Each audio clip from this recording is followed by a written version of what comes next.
হে ৰাম কৃষ্ণ সেৱাতে সে মাত্ৰ গুছে মৃত্যু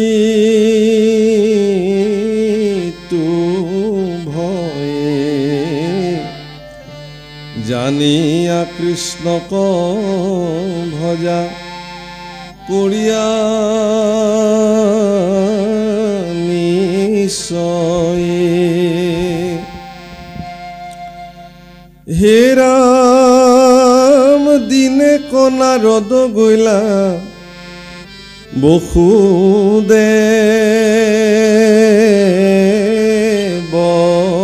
ঘৰে দেখি বসুদেৱে তাংক পূজিলা সাদৰে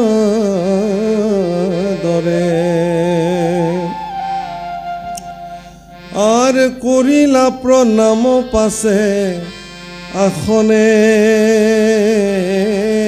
বৈখাই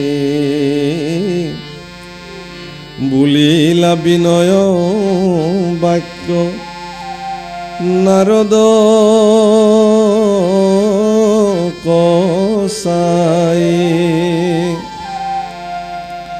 হে ৰাম পিতৃ মাতৃ আখিলে পুত্ৰৰ যে নসুখ সন্ত আগমনে দুখীৰ গুছে দুখ। দিনে এদিন বৰ ধুনীয়া কাহিনী এটা ওলাইছে, আপোনালোকে শুনক, বৰ আনন্দ পাব। মই ক'লোঁ বৰ আনন্দ, সঁচাকৈ অতীব আনন্দ। আৰু মহাপুৰুষে প্ৰাণ ঢালি লিখিছে, প্ৰাণ ঢালি বিৰোচন কৰিছে ইয়াত। এদিন দেৱৰ্ষি নাৰদ বসুদেৱৰ ঘৰত প্ৰৱেশ কৰিলে। তেওঁতো দ্বাৰকাতে আছে, তাৰ পৰাতো অহা নাই। ভগৱানে যদিও কৈছে তেওঁ আহিব ইচ্ছা কৰা নাই। তো বসুদেৱৰ ঘৰত যেতিয়া প্ৰৱেশ কৰিছে, বসুদেৱ কোন? ভগৱান কৃষ্ণৰ পিতৃ। কিন্তু দেৱৰ্ষি নাৰদ যেতিয়া বসুদেৱৰ ঘৰত প্ৰৱেশ কৰিছে, বসুদেৱে দেৱৰ্ষি নাৰদক পদূলিতে পাদ্যে অৰ্ঘে পূজি তেওঁ সাদৰে লৈ আহিছে। কথাটো কেনেকুৱা লাগে ভাবকচোন।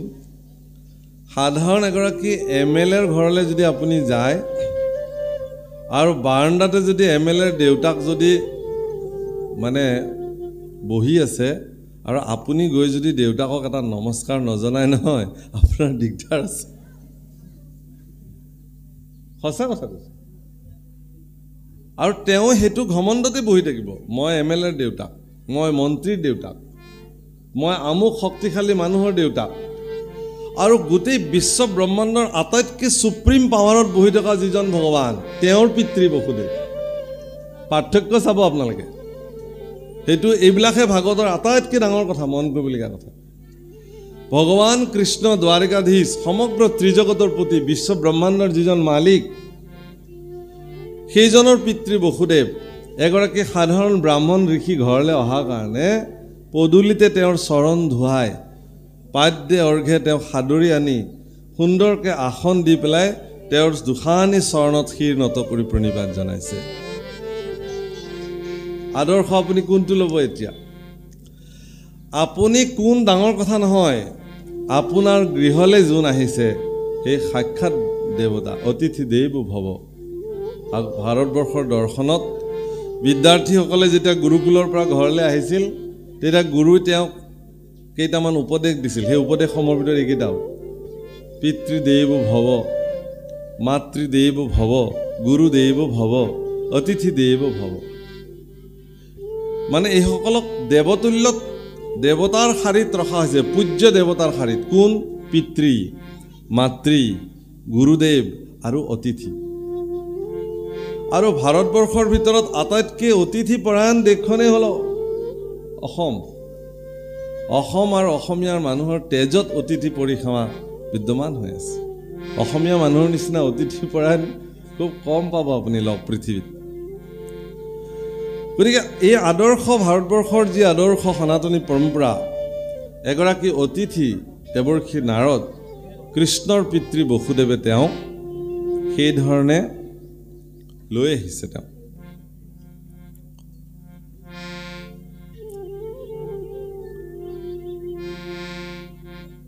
আৰে সেই মতে ভগৱন্ত যোৱা গমনে সমস্তৰে কুশল হুয়তা বখনে। এটি বৰ ডাঙৰ উদাহৰণ দিছে, আজিৰ তাৰিখত বহুত প্ৰাসংগিক। পিতৃৰ আগমনে পুত্ৰৰে যেন সুখ, সন্ত আগমনে মনত মিলয় সুখ। সন্তানৰ ঘৰলৈ যেতিয়া পিতৃ মাতৃ আহে, সন্তানৰ হেনো বহুত সুখ হয়, তেতিয়া আনন্দ হয়। কথাষাৰ বৰ গুৰুত্বপূৰ্ণ।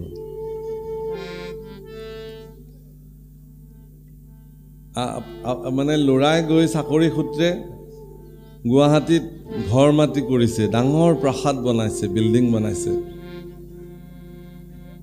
কাকো নোকোৱা নিমিলাকে এদিন পিতৃ গৈ ওলাল। পত্নীয়ে কৈছে, বুঢ়া আহিল দেখোন নোকোৱা নিমিলাকে, কেইদিনৰ কাৰণে বা আহিছে?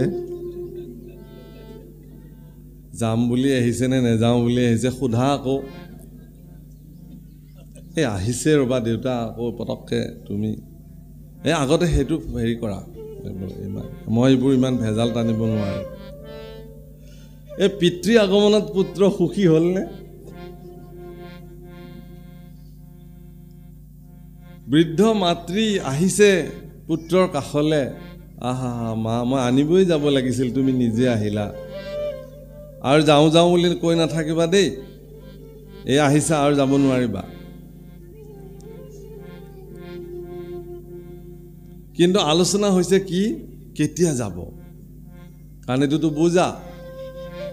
এতিয়া বৃদ্ধ পিতৃ মাতৃ সন্তানৰ কাৰণে বুজা হ'ল। ভাগৱতত লিখিছে, পিতৃ আগমনে পুত্ৰৰে যেন সুখ। আচলতে সুখী হ'ব লাগে, আনন্দিত হ'ব লাগে। পিতৃ আহিছে, বাপৰে, মা আহিছে, দেউতা আহিছে।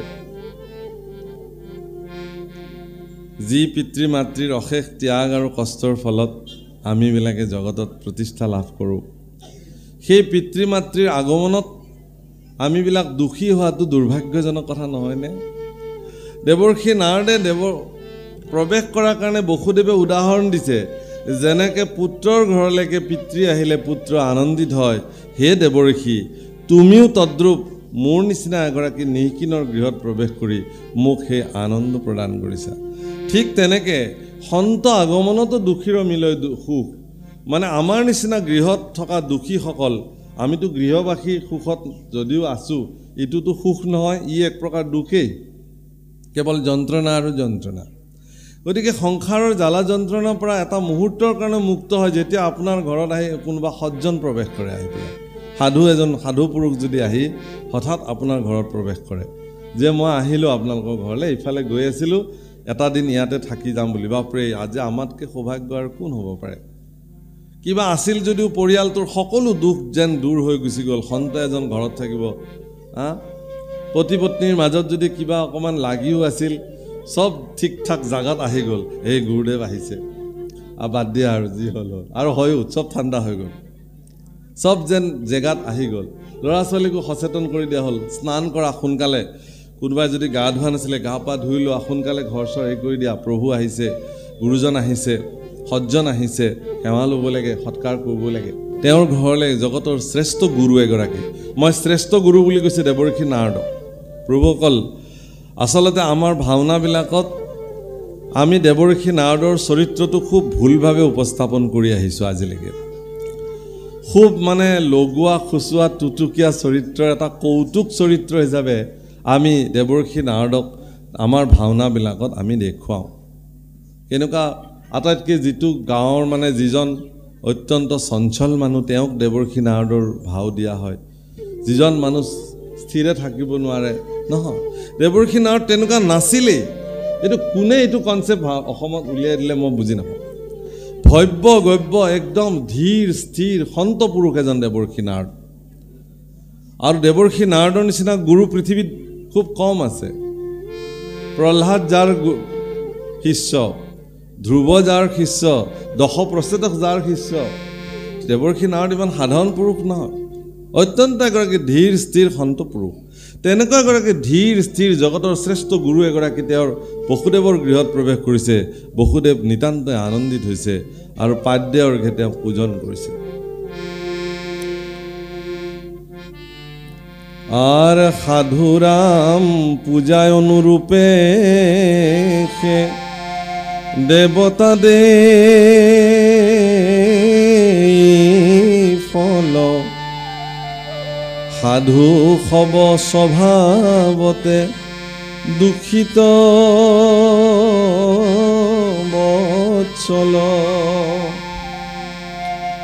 হে ৰাম তোমাৰ সদৃশ যাৰ শ্ৰীকৃষ্ণ তো মন তা সম্বাৰ হি মত হুৱে চৰণ ৰাম ভৈলু সুকৃতাৰ্থ যদি ঋষি মহাশয়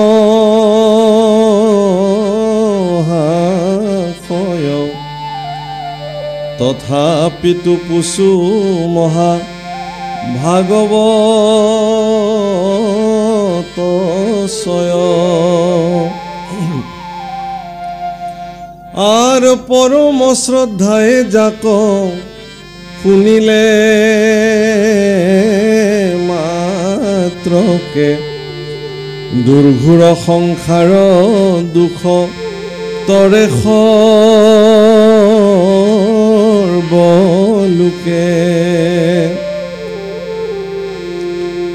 আর দেবর মায়ায় মোহ ভৈল মূর মন পুত্র কামে কৃষ্ণক করিল আৰাধন ৰাম যদ্যপি মুকুতি দেন্ত মুকুন্দে সদায় তাংকন বাঞ্ছিলো পূৰ্বে পুত্ৰক আশাই দেৱৰ্ষি নাৰদৰ আগত বসুদেৱে তেওঁৰ মনৰ এটি বেদনা প্ৰকাশ কৰিছে। অৰ্থাৎ যিদিনাখন পূৰ্বজন্মতে বসুদেৱে ভগৱান কৃষ্ণক স্তুতি কৰিছিল, ভগৱানে তেওঁক সাক্ষাৎ কৰিছিল আৰু ভগৱানে ইচ্ছা কৰিলে তেওঁক মুক্তি দিব পাৰিলেহেঁতেন বা ভগৱানৰ পৰা মুক্তি তেওঁ ল'ব পাৰিলেহেঁতেন। কিন্তু দেৱতাৰ মায়াই তেওঁক এনেকৈ মোহিত কৰিলে যে তেওঁ মুক্তি নিবিচাৰি ভগৱানক পুত্ৰ হিচাপে বিচাৰিলে। তেওঁৰ নাম তেতিয়া আছিল প্ৰিন্সি আৰু সুতপা। তেওঁলোক দুগৰাকী, দৈৱকী বসুদেৱ, প্ৰিন্সি সুতপা। আৰু সেইকাৰণে প্ৰথম সন্তান প্ৰিন্সি গৰ্ভা হিচাপে ভগৱান তেওঁলোকৰ তাতে জন্ম হৈছিলে। হে বাপসকল, বৈকুণ্ঠত সিদ্ধ চাৰি সিদ্ধৰ কোপত কুপিত হৈ অভিশাপ প্ৰাপ্ত হ'ল জয় বিজয়ৰ। সন্তৰ কোপত বৈকুণ্ঠৰ পাৰিষদে ৩ জন্ম নৰক ভুঞ্জিবলগীয়া হ'ল আৰু তেওঁলোকক উদ্ধাৰ কৰিবৰ কাৰণে ভগৱানে 4বাৰ অৱতাৰ ল'ব লগা হ'ল। তেওঁলোকক উদ্ধাৰ কৰিবৰ কাৰণে ভগৱানে 4বাৰ জন্ম ল'ব লগা হৈছে। এবাৰটো বৰাহ ৰূপে হ'ল, হৈ হিৰণ্যাক্ষক উদ্ধাৰ কৰিলে, নৰসিংহ ৰূপে হিৰণ্যকশিপুক উদ্ধাৰ কৰিলে, কৃষ্ণ ৰাম স্বৰূপে গৈ পেলাই আপোনাৰ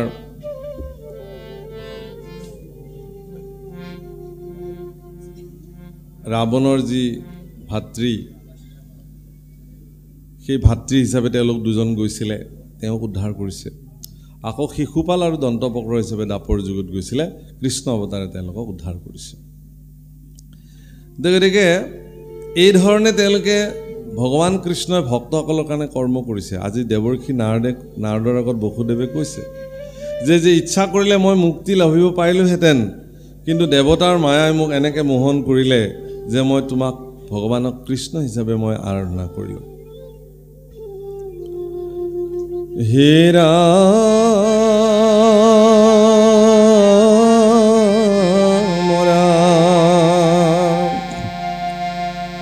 আৰ যেন মতে তৰুৱাৱে সংসাৰৰ ক্লেশ,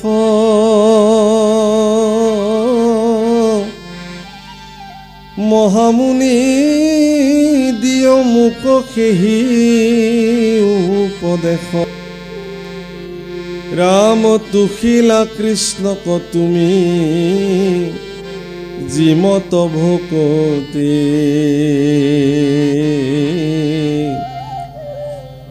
আমাক দিয়ক সেহি উপায় সম্প্ৰতি।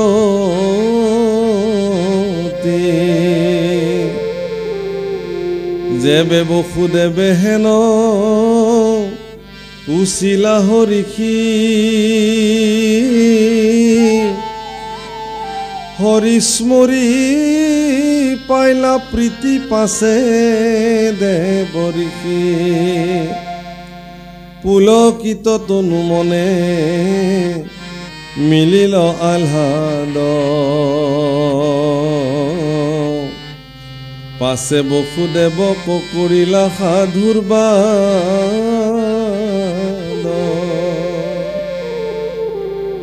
হে দেৱঋষি, তুমিনো ভগৱানক কেনেকৈ সন্তুষ্ট কৰিলা, কেনেকৈ তুখিলা, এই কথাটো মোক লাগে।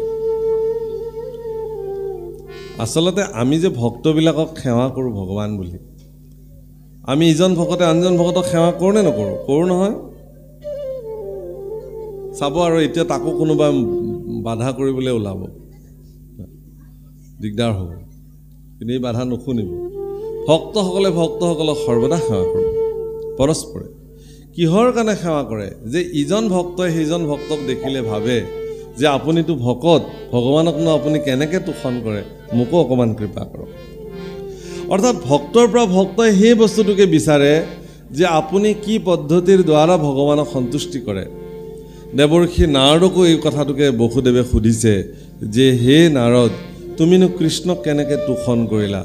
কাৰণ তুমি এনেকৈ কৃষ্ণক তোষণ কৰিছা যাৰ কাৰণে ভগৱান কৃষ্ণ পৰৱৰ্তী সময়ত তেওঁ অৰ্থাৎ যিদিনাখন ধ্ৰুৱ অৰণ্যলৈকে আহে, ধ্ৰুৱৰ গুৰু দায়িত্ব গ্ৰহণ কৰিবৰ কাৰণে ভগৱানে দেৱৰ্ষি নাৰদকহে প্ৰেৰণ কৰিছে। গতিকে ভগৱানৰ দৃষ্টিটো দেৱৰ্ষি নাৰদ এগৰাকী শ্ৰেষ্ঠ গুৰু। হে ৰাম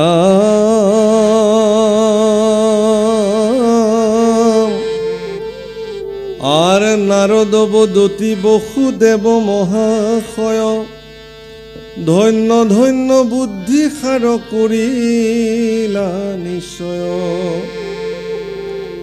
পুছিলা পৰম ভাগৱত ধৰ্ম যত,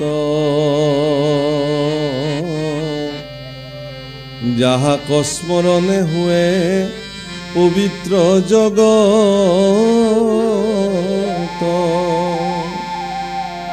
ধন্য হে বাসুদেৱ, ধন্য তোমাৰ মতি, কাৰণ তুমি তোমাৰ সাৰ বুদ্ধিয়ে যি প্ৰশ্ন তুমি নিবেদন কৰিলা, সেই প্ৰশ্ন পৰম ভাগৱত ধৰ্ম য'ত সন্নিৱিষ্ট হৈ আছে। আপোনাৰ ঘৰলৈ যদি এগৰাকী ভক্ত আহে, সেই ভক্তগৰাকীক যদি আপুনি আহাৰ লগে লগে বহিব দি পেলাই আপুনি যদি আৰম্ভ কৰে যে বাপ ইলেকশ্যনৰ বতাহ কোনফালে গৈছে, আপোনাৰ কি লাভ হ'ব? যিফালে গৈছে যাবলৈ দিয়ক ইলেকশ্যনৰ বতাহ, কোন ৰজা হয় হ'ব, আপোনাৰ কি গতি হ'ব? কোনোবা ৰজা হ'ল? আপোনালোকে দেখি আছে বাস্তৱিক জগতত আমি গণতান্ত্ৰিক দেশৰ এগৰাকী প্ৰজা, আমাৰ বিবেক বিবেচনাৰে এগৰাকী ব্যক্তিক আমি ভোটাধিকাৰ সাব্যস্ত কৰি তেওঁক শাসনৰ গাদীত বহুৱাব লাগে। বাছ ইমানখিনি। তাকে লৈ আমি ভক্তসকলো আজিকালি দেখা যায় যে খুব সক্ৰিয় হৈ থাকে, কিন্তু তাৰ পৰা একো লাভ নহ'ব। তেওঁ কিবা কিবি ক'ব, আপুনিও কিবা কিবি ক'ব, এটা সময়ত তেওঁ গুচি যাব। কিন্তু তেওঁ জগতৰ এগৰাকী মানে ভক্ত, এগৰাকী চাৰি যুগৰ মূল বস্তু, চাৰি বস্তুৰ অন্যতম গুৰুদেৱ নাম ভকত। গতিকে ভক্ত এগৰাকী যেতিয়া বহিব, ভক্ত এগৰাকী আপোনাৰ গৃহত বহাৰ লগে লগে আপুনি তেওঁক ভগৱন্তৰ কথাই সোধক, কৃষ্ণ কথা সোধক, অমৃতময় কথা তেওঁ শ্ৰৱণ কৰিব। সেইকাৰণে দেৱৰ্ষি নাৰদে কৈছে যে ধন্য হে বসুদেৱ, বসুদেৱ ধন্য, কাৰণ তুমি যিটো কথা সুধিলা ই ভাগৱত ধৰ্মৰ কথাকে সুধিলা। আচলতে মই যদি তোমাক এই প্ৰশ্নৰ উত্তৰ দিবলৈ যাওঁ তেতিয়াহ'লে মই তোমাক ভাগৱত ধৰ্মই ক'ব লাগিব। ৰাম শুনে বা ভনে বা স্মৰে, নতুবা আদৰে, আনে বা গাৱন্তে জীৱা অভিনন্দা কৰে। ৰাম দেৱ বিশ্বদ্ৰোহী কক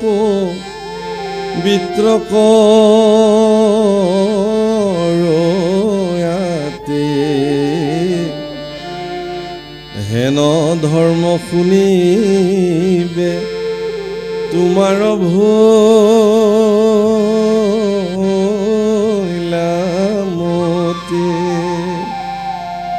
দেৱ বিশ্বদ্ৰোহীকো যিজনে পবিত্ৰ কৰিব পাৰে যি কথাই, সেই কৃষ্ণ কথা শুনিবৰ কাৰণে তোমাৰ মতি জন্ম হ'ল, ধন্য হে। অৰ্থাৎ কোনোবা ভক্তই যেতিয়া একাগ্ৰতা, আজি আপোনালোকে ইয়াত একাগ্ৰ চিত্তে অত্যন্ত শ্ৰদ্ধাপূৰ্বক কৃষ্ণ কথা শুনিব বহিছে কাৰণেহে আমি কৃষ্ণ কথা ক'বলৈ লৈছোঁ। তাৰমানে আপোনাৰ মন আৰু মানসিকতাত কৃষ্ণ কথা শুনিবৰ কাৰণে মতি জন্ম হৈছে কাৰণেহে আজি আপোনালোকে ইয়াতে বহিছে, নহ'লেতো নবহিলে। গতিকে হে বসুদেৱ, দেৱতা আৰু বিশ্বদ্ৰোহী সকলোকো যাৰ কথাই মুক্ত কৰিব পাৰে সেই কথা শ্ৰৱণ কৰিবৰ কাৰণে তোমাৰ যিহেতু মতি হ'ল, ধন্য তোমাৰ জীৱন। হে ৰাম শ্ৰৱণ কীৰ্তন যাৰ, সিজে পুণ্য গণ, সুমৰাইলা মোক আজি হেন নাৰায়ণ।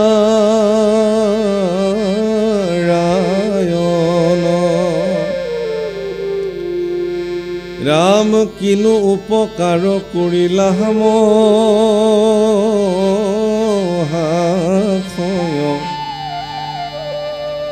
জানিলো তুম ভৈলে মোৰ মহাভাগ্যোদয়।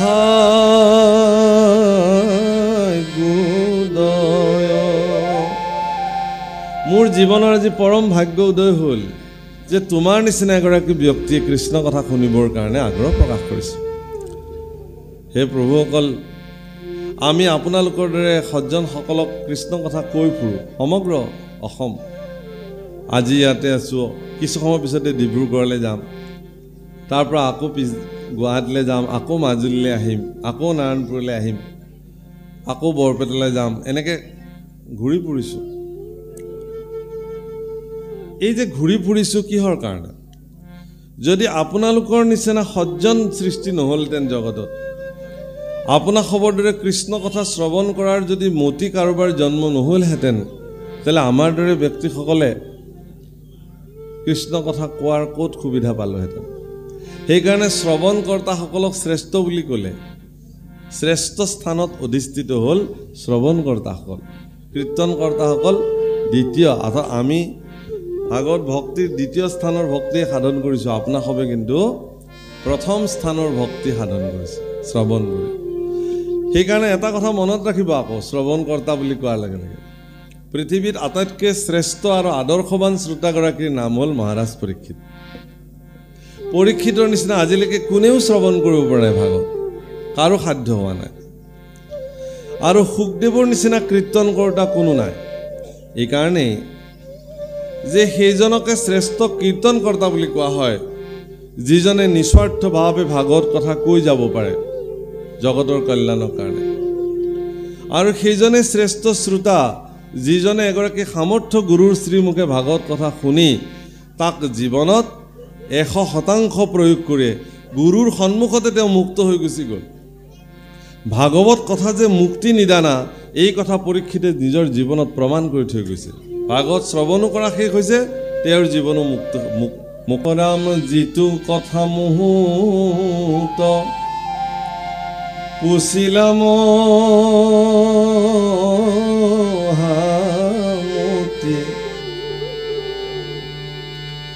আৰু ইতিহাস এক শুনিও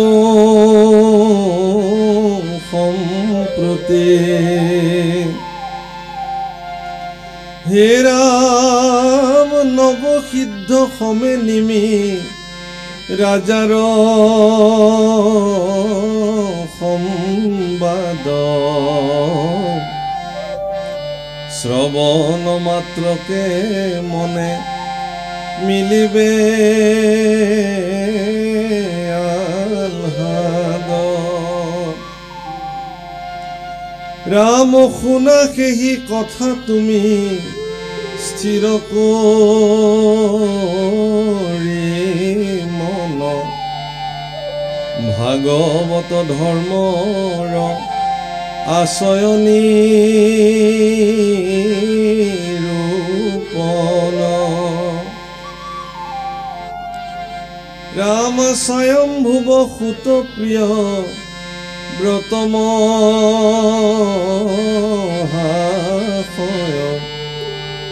আছিল অগ্নিধ্ৰ নামে তাহান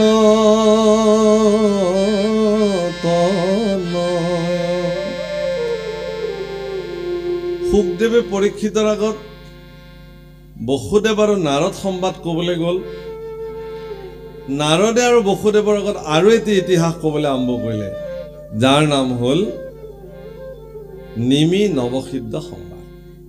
গতিকে নিমি নৱসিদ্ধ সংবাদ আৰম্ভণি কৰাৰ আগতে তেওঁলোকৰ পৰিচয় প্ৰদান কৰি কি কৈছে যে স্বয়ম্ভৱ মনুৰ পুত্ৰ আছিল প্ৰিয়ব্ৰত, প্ৰিয়ব্ৰতৰ পুত্ৰ আছিল অগ্নিধ্ৰ, অগ্নিধ্ৰৰ পুত্ৰ আছিলে নাভি নৰপতি, এগৰাকী শ্ৰেষ্ঠ ৰজা। নাভিৰ পুত্ৰ আছিল ঋষভ, ঋষভৰ পুত্ৰ আছিল বসুদেৱ অংশে অৱতাৰ কৰিছিলে ঋষভে। আৰু সেই জগতত ঋষভে মুখ্য ধৰ্ম প্ৰচাৰ কৰিছিল। তেওঁৰ পৰা 100 পুত্ৰৰ জন্ম হৈছিলে আৰু তাৰ ভিতৰত শ্ৰেষ্ঠ হ'ল ভৰত, যাৰ নামেৰে ভাৰতবৰ্ষ।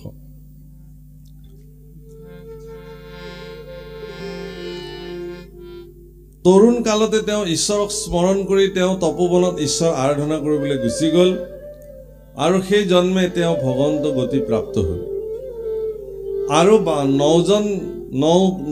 9টা বৰ্ষৰ মানে দেশৰ ৰজা আছিলে, নৱবৰ্ষপতি। গতিকে থাকিল একাধিক 80জন, অৰ্থাৎ 81 গৰাকী। সেই 81 গৰাকী কৰ্মকাণ্ডত প্ৰৱৰ্তন কৰিছিল। কৰ্মকাণ্ডত মানে যাগ যজ্ঞ পূজা পাতাল হোম ব্ৰত আদি কৰ্মকাণ্ড শাস্ত্ৰৰ যিসমূহ, সেই কৰ্মকাণ্ডসমূহ তেওঁলোকে প্ৰৱৰ্তন কৰাইছিলে। 81জন তেওঁলোকৰে পুত্ৰ। ভৈলা মহাসিদ্ধ তত্ত্বজ্ঞানী নৱজন, তাৰে আকৌ 9 গৰাকী অত্যন্ত তত্ত্বজ্ঞানী আছিল। ঈশ্বৰ কৃষ্ণক মাত্ৰ কৰে নিৰূপণ, তেওঁলোকে কেৱল ঈশ্বৰ কৃষ্ণক নিৰূপণ কৰিছিল। আৰু সেই 9 গৰাকী সিদ্ধ পুৰুষে, যাৰ কথা আজি ইয়াত কোৱা হ'ব, তেওঁলোকৰ নাম কৈছে কি কি বুলি, কবি, হবি, অন্তৰিক্ষ, প্ৰবুদ্ধ, পিপলায়ন, আবিৰ্হূত্ৰ, দ্ৰমিল, সমহ, কৰভাজন, এই 9 গৰাকী। গতিকে এই নৱসিদ্ধ পৰম হৰিভকত আছিল। তেওঁলোক পৰম হৰিভকত মানে এনেকুৱা হৰিভকত আছিল যে এওঁলোকৰ গোটেই বিশ্ব ব্ৰহ্মাণ্ডত অবাধ গতি আছিল। তেওঁ যলৈকে মন যায় তলৈকে যাব পাৰে, কোনেও তেওঁলোকক বাধিত কৰিব পৰা নাছিলে।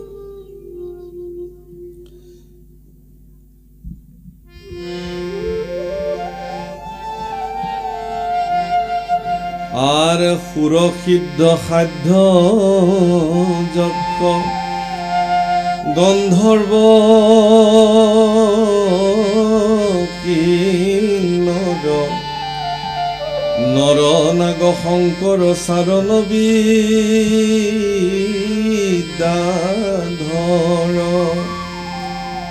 ৰাম সৰ্বদা ভ্ৰমিয়া ফুৰে তাসমাৰ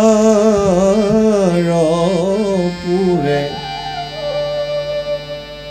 ঔ গমন কৰন্ত নিত্য গোলক নগৰে ৰাম কাহাতো কিঞ্চিত মনে নাহিয়া শকুতি আকাশে সঞ্চৰে সবে অবাধিত গতি আৰ ঋষিগণ সমেত নিমি ৰাজা মহাশয়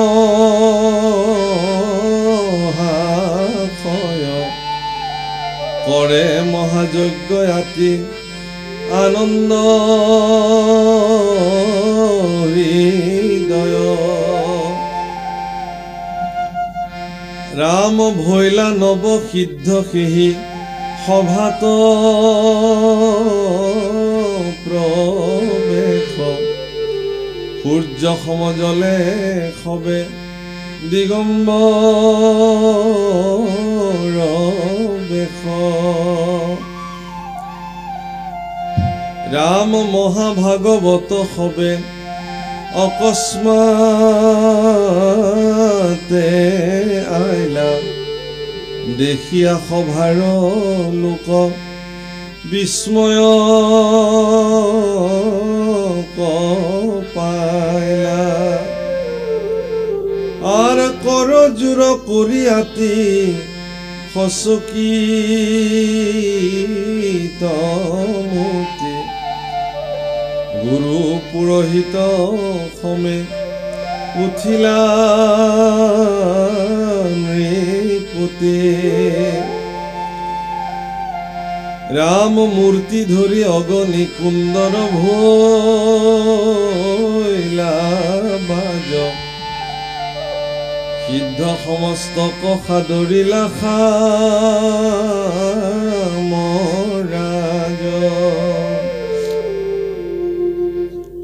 পৰম প্ৰসিদ্ধ ৰজা মহাৰাজ নিমিয়ে তেওঁৰ ৰাজসভাত যজ্ঞ আৰম্ভ কৰিছিলে আৰু সেই যজ্ঞস্থলীত 9 গৰাকী সিদ্ধ পুৰুষ আহি উপস্থিত হল হঠাৎ কাৰণ তেওঁলোকটো যেন তেনি ঘূৰি ফুৰে কিন্তু যেতিয়া তেওঁলোকে সেই সভাত আহি প্ৰৱেশ কৰিলে লগে লগে সভাসদৰ মাজত এক বিশেষ পৰিস্থিতিৰ সৃষ্টি হ'ল এই কাৰণে যে তেওঁলোকৰ প্ৰত্যেকৰ শৰীৰৰ পৰা কৌটি সূৰ্য সম পোহৰ ওলাবলৈ ধৰিলে দিব্য স্বৰূপ কিন্তু কোনো ধৰণৰ বস্ত্ৰ কোনেও পৰিধান কৰা নাই দিগম্বৰ সকলো আৰু ইয়াক দেখি যিমান ঋষি ঋত্বিজ প্ৰমুখে সকলোৱে উঠি তেওঁক প্ৰণিপাত জনালে তেওঁলোকক আৰু আটাইতকৈ সকলোকে আচৰিত কৰি যজ্ঞৰ যি কুণ্ডৰ অগ্নি সেই অগ্নিও মূৰ্তিমান হৈ উঠি সেই 9 গৰাকী সিদ্ধ পুৰুষক প্ৰণিপাত জনালে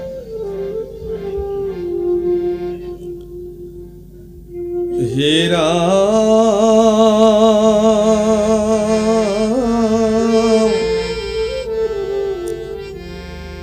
আৰ আচাৰ্য ঋত্বিক হব যজ্ঞ কাৰ্য এৰি কৰিলা শুশ্ৰূষা সিদ্ধ সমস্ত কেবেৰি রাম সাধু সঙ্গে সবার নির্মল ভৈলা মতে সঘনে উপজে কৃষ্ণ চরণ তরতে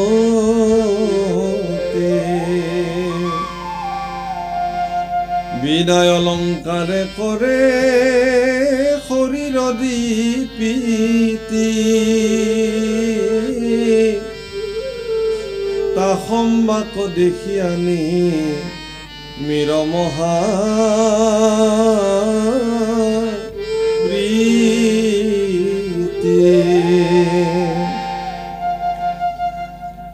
মূর্তি ধৰি অগ্নিকুণ্ডৰ পৰা যেতিয়া অগ্নি বাজ হল আৰু যজ্ঞ কাৰ্য এৰি সমস্ত ঋষি পুৰোহিতে তেওঁলোকক প্ৰণাম জনাব ধৰিলে সিদ্ধ পুৰুষক মহাৰাজ নিমিও ততাতয়াকে উঠি গৈ 9 গৰাকী সিদ্ধ পুৰুষক নিজৰ নিজৰ আসন প্ৰদান কৰিলে আৰু তেওঁলোকক পাদ্যে অৰ্ঘে সেৱা কৰিলে কাৰণ ৰজা নিমিয়ে জানিলে যে এওঁলোক সাধাৰণ পুৰুষ নহয়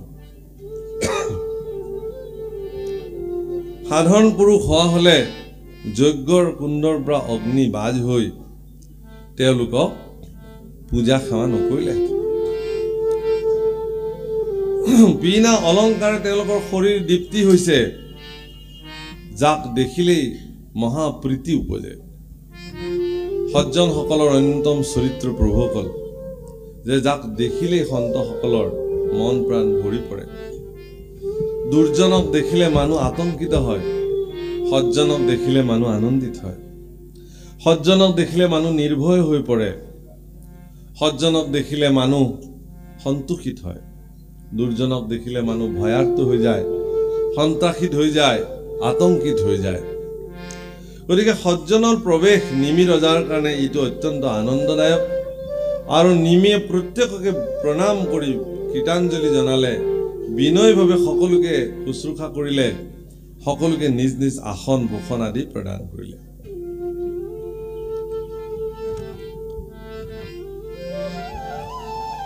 ৰাম পৰম ভকত তাসম বাকজানি মনে আসনে বৈখায়া ৰংগে পুজিলা চৰণে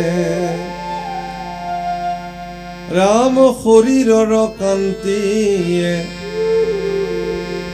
প্ৰকাশে